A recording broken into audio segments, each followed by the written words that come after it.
শোনাবে। দাওয়াতি সভায় প্রধান মেহমান হিসেবে উপস্থিত ছিলেন কেন্দ্রীয় মজলিসের সভা সদস্য কুষ্টিয়া জেলা আমির অধ্যাপক মাওলানা আবুল হাশেম।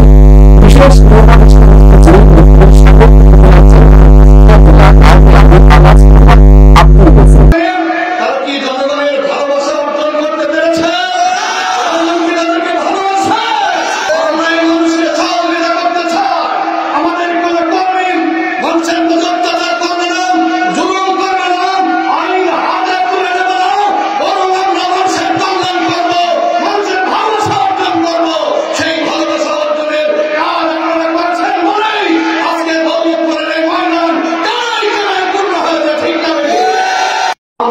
মানুষের আস্থা অর্জন করতে পারবো, মানুষের ভালোবাসা অর্জন করতে পারবো।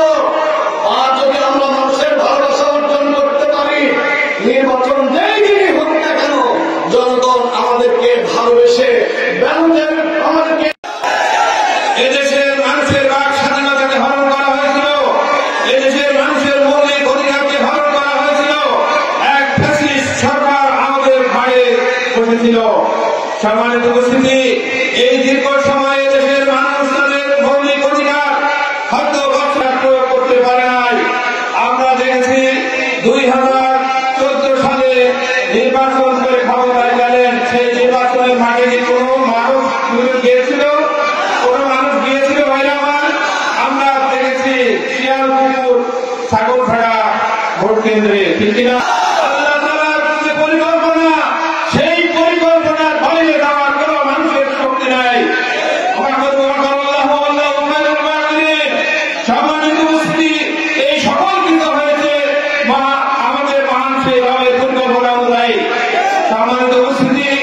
আমি যেটা লক্ষ্য করছি, টেকটাক থেকে তেতুলিয়া, রূপসা থেকে বাদুড়িয়া, সারা বাংলার জমিনে আজকে ইসলামের গণতন্ত্র সৃষ্টি হয়েছে।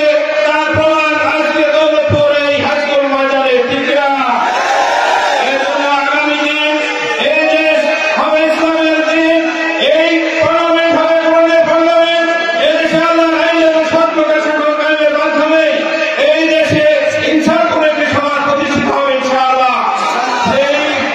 সেই জন্য আমাদের পথ অনেক দূরে। আমরা স্বাধীনতা এখনো পাই নাই। আমরা সবে মাত্র একটি ফ্যাসিস্ট, একটি বাংলাদেশ জামাতে ইসলামী শান্তির জন্য যখন আন্দোলন হয়, শান্তির জন্য যখন মানুষের তৈরি মতবাদ ব্যর্থতায় পর্যবেসিত হয়, তখন একটি মাত্র আদর্শ পৃথিবীর বুক চিরে মাথা উঁচু করে বলে যে আমরা এতে পারি শান্তির গ্যারান্টি, আমরা এতে পারি মুক্তির গ্যারান্টি, সেটা হচ্ছে ইসলাম। আজকে সমাবেশ প্রমাণ করেছে দৌলতপুরে ইসলামী জনতার উত্থান শুরু হয়েছে।